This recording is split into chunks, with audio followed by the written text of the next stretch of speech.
asyafaqah alal khalqi kullihim, punya empati, punya kasih sayang ke semua makhluk. Bahwa takdir kita ada perbedaan itu ya wajar, tapi bahwa definisi itu nyata. Tadi beliau menyebut termasuk satu saudara atau satu komunitas dengan makhluk-makhluk Allah yang lain. Pernah suatu saat Nabi memuji ada seorang nakal itu, diterima tobatnya Allah karena di jalan ketemu anjing, kemudian ngasih minum anjing itu dan Allah mengampuni. Meskipun secara hukum usul fikih tidak bisa digeneralisir, misalnya kalau minumin anjing 1 surga, kalau 100 tambah surga. Nanti lupa minumin manusia gara-gara kebanyakan minumin anjing gitu. Tapi apapun itu faktanya ada cerita di hadis seperti itu. Kemudian menyangkut komunitas internasional yang beberapa diantaranya tentu beda agama, beda keyakinan.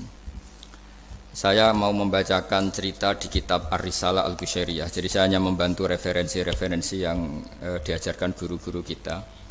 Ar-Risalah Al-Qushairiyah adalah kitab kesayangan Mbah Maimun karena dulu mbah beliau dapat ijazah dari Sayyid Umar Sato, kakaknya Sayyid Abi Bakar Sato yang punya kitab I'anatul Thalibin. Dan kitab itu dibawa ke Indonesia sampai ke saya sebagai murid beliau.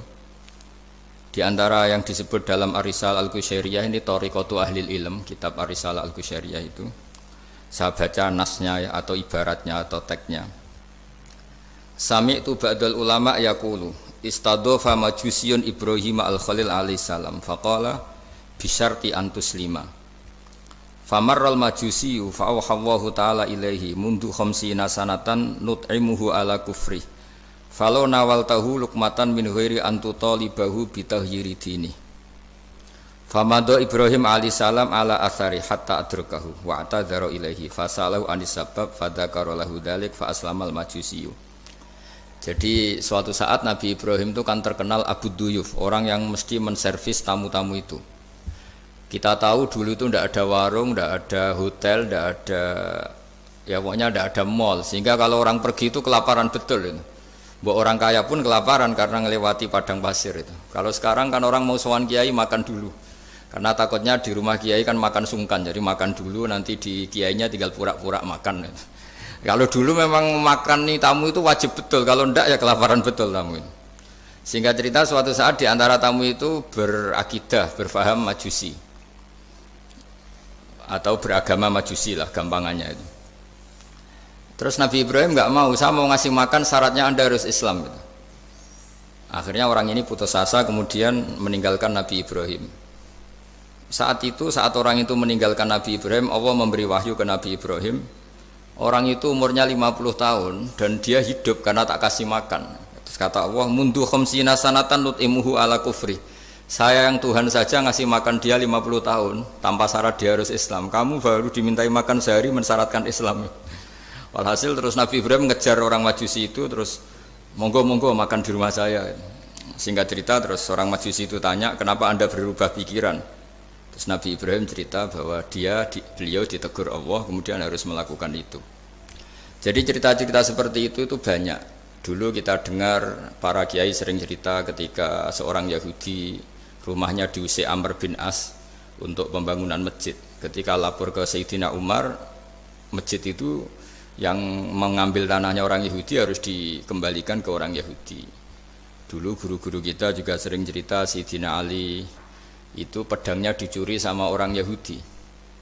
Ketika ketemu di pasar atau di jalan, kemudian Sayyidina Ali yakin itu pedangnya, dilaporkan ke Qadhi Syureh. Setelah itu Sayyidina Ali diminta, buktinya apa? Saksinya siapa? Kalau itu pedang Anda, saksinya Hasan dan Husain. Tapi kata hakim, Sayyid Hasan Husain itu keluarga Anda, tidak sah jadi saksi. Zaman itu Sayyidina Ali masih berargumentasi, waqad qala Rasulullah sallallahu alaihi wasallam Hasanun wa Husainun sayyida syababi ahlil jannah. Tapi kata Imam Sureh, tetap standar saksi itu tidak boleh dari keluarga. Singkat cerita, qadhinya itu pakai standar hukum usul fikih, al-qaulu qaulu sahibil yad. Yang dibenarkan adalah yang sekarang megang barang itu. Ketika enggak ada saksi, al-musaddaq, yang dibenarkan al-qaulu qaulu sahibil yad, yang dibenarkan ya yang megang barang itu. Singkat cerita dimenangkan oleh orang Yahudi tadi. Setelah dimenangkan Sayyidina Ali agak kecewa, masa seorang Amiril Mukminin sidang di pengadilan negeri kalah. Tapi orang Yahudi tadi akhirnya insaf, sadar sampai masuk Islam, sampai beliau ngendikan bihada taqumus sama wal ard, karena ini langit dan bumi berdiri karena keadilan itu. Jadi ini cerita-cerita referensi yang bisa menolong teman-teman siapapun berkomunitas internasional. Karena pikiran saya sederhana ya, al ilmu yurisul akhwal, ilmu itu melahirkan sikap. Jadi kalau kita punya referensi yang cukup tentang toleransi, insya Allah kita hidup di mana saja punya toleransi, karena toleransi itu juga ajaran agama. Di antara yang diceritakan para guru-guru kita adalah ketika Nabi mau dibunuh oleh orang namanya Daksur atau Duksur, siapa enggak tahu KTP-nya saya. Kiai-kiai kalau baca Daksur. Ketika beliau sedang santai di satu tempat, tahu-tahu ada orang yang mengambil pedangnya kemudian bilang mayyamna'uka minni ya Muhammad, sekarang Anda sama saya berdua, siapa yang bisa menghalangi kamu? Nabi dengan rileks menghentikan Allah. Kemudian si Daksur ini gemetar, pedang jatuh, kemudian diambil Nabi. Sekarang ya Daksur, mayyamna'uka minni, yang bisa menghalangi kamu siapa? Orang itu bilang la ahada, tidak siapapun. Nabi dengan gampangnya fa'afa anhu, Nabi memaafkan. Padahal ini jenis harbi, jenis orang yang jelas punya niat bunuh.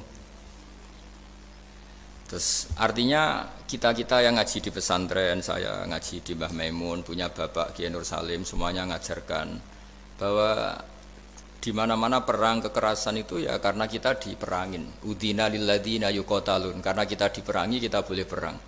Qatilul ladzina yuqatilunakum. Jadi yang boleh kita perangi ya zaman kayak kita dulu dijajah Belanda, dijajah Jepang zaman itu. Ketika sudah tidak ada penjajahan ya alasan itu sudah hilang karena mereka tidak merangi kita. Jadi apa ya, perang ya ada konteks rasionalitasnya, damai juga ada konteks rasionalitasnya. Tapi karena kita punya tradisi referensi, teman-teman yang di Jerman tak bantu, tadi ada kitab Arisal Al-Qushairiyah, terus ada beberapa cerita-cerita tadi kayak Daksur. Kalau ayatnya jelas ya, jelas qatilul ladzina yuqatilunakum wa in janahu lisalmi fajnah laha wa tawakkal 'ala Allah.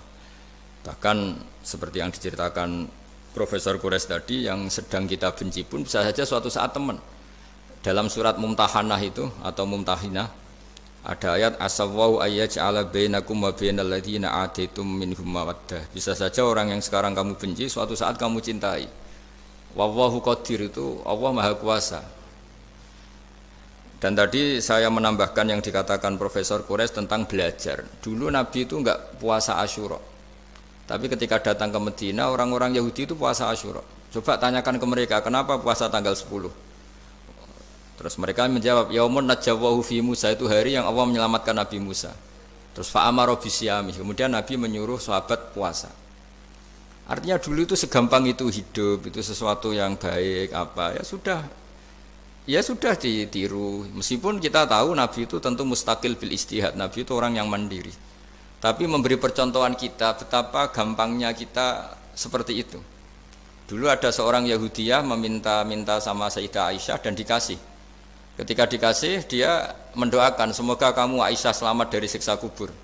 Zaman itu Sayyidah Aisyah itu belum tahu tentang siksa kubur sehingga beliau engkar, enggak percaya. Tapi setelah Rasulullah datang dan diceritanin Nabi, oh iya siksa kubur itu ada. Dan semenjak itu Nabi selalu isti'adah minta perlindungan dari siksa kubur. Jadi dulu di komunitas-komunitas beda agama sesuatu yang benar ya dibenarkan. Makanya kaidah umum dalam interaksi antar agama itu la tusaddiquhum wa la tukadzibuhum, ya kamu jangan bilang iya, jangan-jangan enggak, ya jangan bilang tidak, jangan-jangan iya. Jadi aturan ilmunya jelas la tusaddiquhum wa la tukadzibuhum. Ya artinya sesuai referensi ilmu lah kira-kira begitu. Terus yang terakhir, ini saya mohon maaf sama komunitas di Jerman karena saya ini pura-puranya aja sibuk. Karena saya kira ini seberapa jam lagi saya ngajar ini.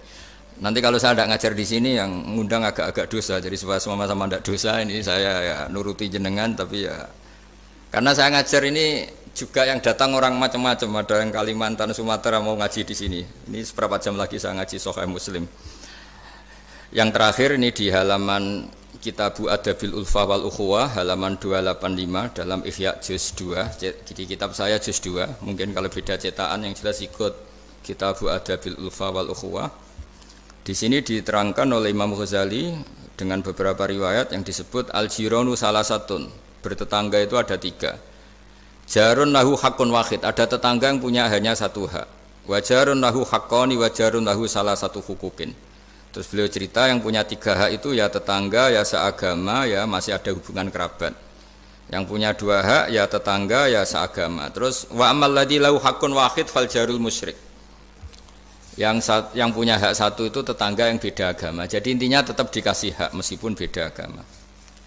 Sampai diantaranya disebutkan juga di halaman 287. Imam Ghazali ngendikan, beliau berfatwa dan beliau bercerita, rawahu Umar bin Syu'aib an Nabi an Jaddih anin Nabi. Terus qala Mujahid kuntu inda Abdillah bin Umar wa ghulamun lahu yaslahu syatan faqala ya ghulam idza salakhta fabda bijarinal Yahudi. Abdullah bin Umar itu sedang memasak kambing, atau itu pembantunya ini sedang nguliti kambing. Itu pesannya Abdullah bin Umar, ya ghulam idza salakhta fabda bijarinal Yahudi. Nanti jangan lupa tetangga kita yang Yahudi. Ini di Ihya halaman 287. Hanya cerita kebaikan. Jadi cerita-cerita perang itu ya karena kita diperangin, tapi ya kalau kita dibaikin ya baik, itu ajaran Islam. Hatta qala dzalika miraron. Faqala lahu lima taqulu hadza. Ini pembantunya juga enggak langsung menerima. Kenapa? Saking enggak mau nerimanya diulang-ulang lagi oleh Abdullah bin Umar. Faqala inna Rasulullah sallallahu alaihi wasallam lam yazal yusina bil jar hatta khashina annahu sayuwarrithu. Kenapa engkau melakukan itu ya Abdullah bin Umar? Terus beliau menjawab, Rasulullah itu selalu berpesan untuk berbuat baik sama tetangga.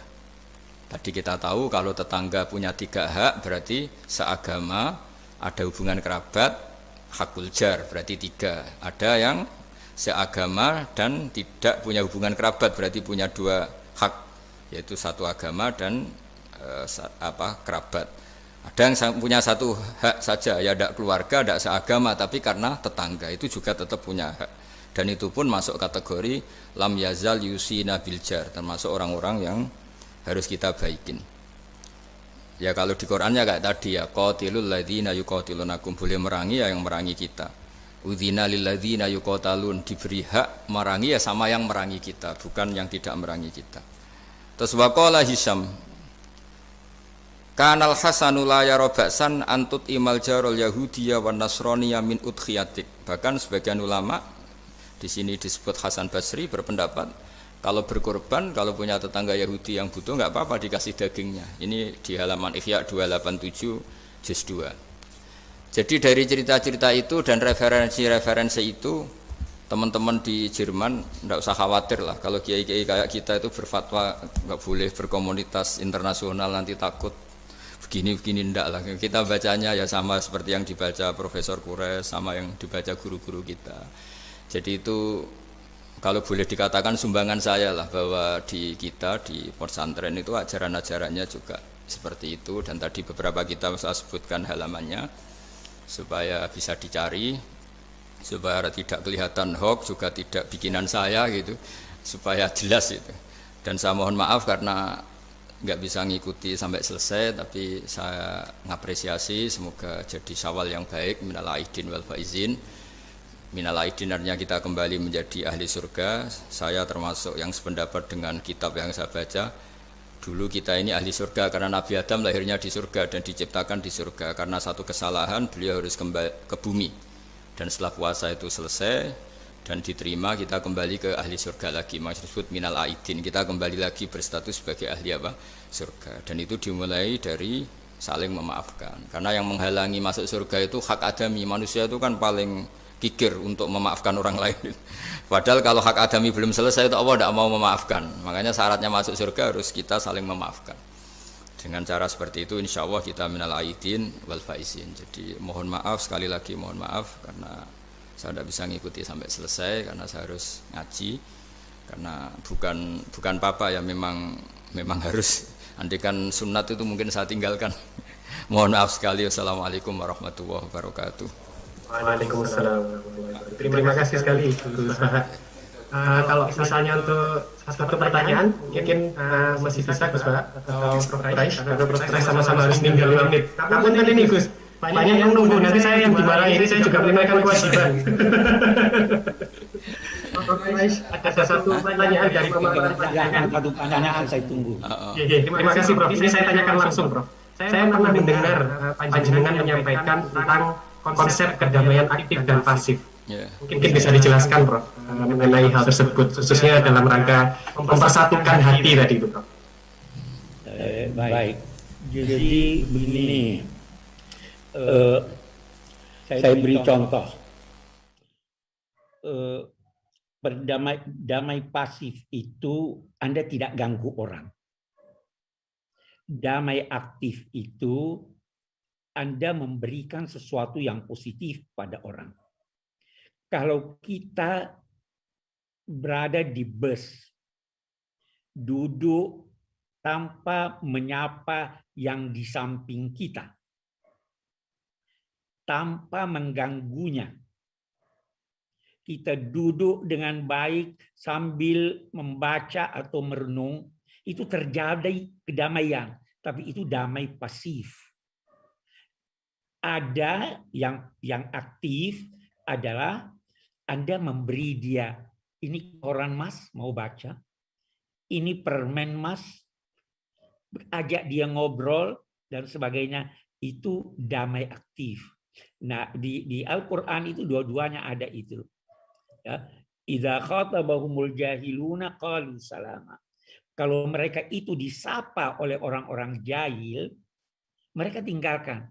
Salama, saya berikan kedamaian, damaian pasif. Nah, ya karena itu pesannya, kalau tidak bisa memberi, jangan ambil haknya orang. Kalau tidak bisa memuji, jangan cela dia. Kalau tidak bisa membantu, jangan jerumuskan dia. Itu damai pasif dan aktif. Terima kasih. Terima kasih Prof. Quraish Shihab. Sejatinya kami ingin memohon doa juga, tetapi insya Allah sedikit Insya saja. Allah lain kali kita. Ya, Prof. Quraish Terima Shihab. kasih Sehat sekali. selalu, Prof. Terima kasih. Assalamualaikum. Terima kasih. Waalaikumsalam warahmatullahi wabarakatuh. Sekarang kita lompat kembali ke Gus Bahak. Moga-moga beliau masih berkenan menjawab pertanyaan saya. Ngapunten Gus, satu saja Gus. Panjenengan pernah menyampaikan apabila kebodohan itu merusak, tetapi sok pintar itu jauh lebih merusak. Nah, ini mungkin panjenengan berkenan menyampaikan soal itu. Tentu ada bodoh yang benar-benar nggak ditoleransi Allah Ta'ala, yaitu bodoh tentang Tuhan ya. Kita dikasih nikmat Allah, dikasih bumi untuk dipakai tanpa bayar, dikasih oksigen. Kemudian kita bodoh, nggak tahu yang memberi siapa, itu kan bodoh betul.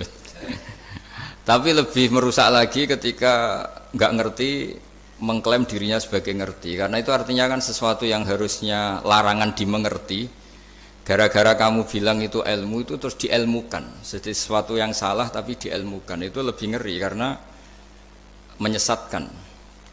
Saya beri contoh misalnya begini, kita di pondok itu kan ngaji jelimet lah. Jelimet itu ya detail gitu. Sehingga kita tahu lah bodoh yang paling nggak ditoleransi itu bodoh tentang Allah. Sehingga ketika pertama kita ngaji, awalu wajibin alal insan ma'rifatullah, pertama yang harus kita tahu itu Allah. Kita sebagai warga negara Indonesia saja tahu presidennya siapa, bupati kita siapa. Masa di buminya Allah tidak tahu yang bikin siapa, itu kan kebangetan. Itu bodoh, itu merusak, terutama bodoh dalam hal-hal yang harus ngerti, yaitu tadi ma'rifatullah. Tapi juga ada yang lebih fatal lagi, tidak ngerti tapi menyesatkan dengan klaim ngerti. Itu yang umat Islam zaman Imam Ghazali itu selalu mengingatkan bahayanya filsafat yang menyesatkan. Misalnya teori tentang Tuhan, Tuhan itu logos terus begini, itu jeluwimet sampai yang dengarkan aja nggak paham, yang ngomong juga masih nggak paham, apalagi yang mendengarkan. Tapi itu kan mengkaburkan teori Tuhan yang sejelimet itu. Padahal Tuhan bisa ditemukan dengan cara yang mudah. Tuhan itu siapa? Ya, yang pokoknya yang menciptakan langit bumi itu namanya Tuhan. Tuhan itu siapa? Yang wujudnya paling awal itu namanya Tuhan. Tapi gara-gara diberi penjelasan seakan-akan jelimet ilmiah, padahal itu nggak benar, itu hanya nggak benar. Nah, itu lebih ngeri lagi karena orang akan bertuhan dengan cara yang salah. Ya kira-kira gitulah contoh ekstrimnya. Terus saya gimana? Terus saya nambahi tadi. Tonton. Udah cukup ya? Akhir penutup permintaan dari kawan-kawan untuk berdoa, Gus. Oh iya. Ya, untuk kami-kami yang di sini. Ya, Karena Prof. Siap tadi juga sudah melimpahkan panjenengan. Oh ya. Terus saya menambahkan sedikit tentang yang didawuhkan Pak Kures tadi. Memang di terakhir dawuhnya Nabi, kamu harus berbuat baik. Kalau nggak bisa ya Rasulullah, mendukung yang baik. Kalau nggak bisa ya Rasulullah, Nabi terakhir ngendikan takufu syarroka anin nas fa innahu sadaqatun minka ala nafsik. Potensi kejahatan kamu jangan menimpa orang lain, itu ya bagian dari sedekah kamu. Jadi takufu syarroka anin nas fa innaha sadaqatun minka ala nafsik.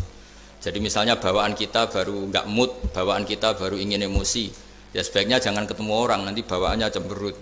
Tapi kalau bawaan kita sedang baik, ya sudah nggak apa-apa ketemu orang itu. Jadi ya diukur-ukur sendiri lah gitu. Makanya kalau sedang jatuh tempo kredit, banyak utang, nggak usah keluar, nanti bawaannya ketemu orang marah ya kira-kira gitu. Ya dihitung-hitung sendiri. Al-Fatihah. A'udzubillahi minasyaitonirrajim. Bismillahirrahmanirrahim. Alhamdulillahirabbil alamin arrahmanirrahim maliki yaumiddin. Na'budu wa nasta'inu shiratal mustaqim. Shiratal ladzina an'amta 'alaihim ghairil maghdubi 'alaihim waladdallin. Bismillahirrahmanirrahim. Nahmaduka ya Ghafur ya Syakur ya Wadud. Allahumma shalli wa sallim wa barik ala sayyidina Maulana Muhammadin wa ala alihi washabbihi wa barik wasallam asma'in. Nas'aluka ya Allah bi anna lakal hamda la ilaha illa anta al-hannan al-mannan ya badi'as samawati wal ardi ya hayyu ya qayyum. Nas'aluka ya Allah antarzuqna at-ta'asiyya wal qudwata wal iktida bi nabiyyika Muhammadin sallallahu alaihi wasallam. Rasulullah yas'alim ayatika yu'allimuhumul kitab wal hikmata yusakkimuna kantal azizul hakim. Wa nas'aluka ya Allah antas'ala himmatana fi hadhihi dar ila kalimatikal ulya wasujuda laka warruku alaka hatta nakuna ibadan laka ma'ari ayatim minka wa hiftim minka ya wa ir'ana bi aini riayatik wa hfatna bi hiftik nama kunna ya wa fi ardika wa fi mulkika ya wa faj'alna aminin mutmainin alladina la khawfun alaihim wa lahum yahzanun warzuqna al-busyra fid dunya wal akhirah urzuqna ya wa at-tawadduda wa tahaba ya wa sing yakunu dzalika sababan ya wa li ilahi kalimatika al-ulya wa khidmati dinika ya wa alal mahajjatil bayda lailuha kana hariha ya aqimna ala dzalika wa a'inna ala dzikrika wa syukrika wa husni ibadatik rabbana atina fid dunya hasanah fil akhirati hasanah wa qina adzabannar sallallahu ala sayyidina Muhammad wa baraka sallam subhana rabbika rabbil izzati amma yasifun salamun alal mursalin walhamdulillahi rabbil alamin. Al-Fatihah. Ar-Rahmanir-Rahim maliki yaumiddin na'budu wa nasta'inu shiratal mustaqim shiratal ladzina an'amta 'alaihim ghairil maghdubi 'alaihim waladdallin. Nggih, mohon maaf. Assalamualaikum warahmatullahi wabarakatuh.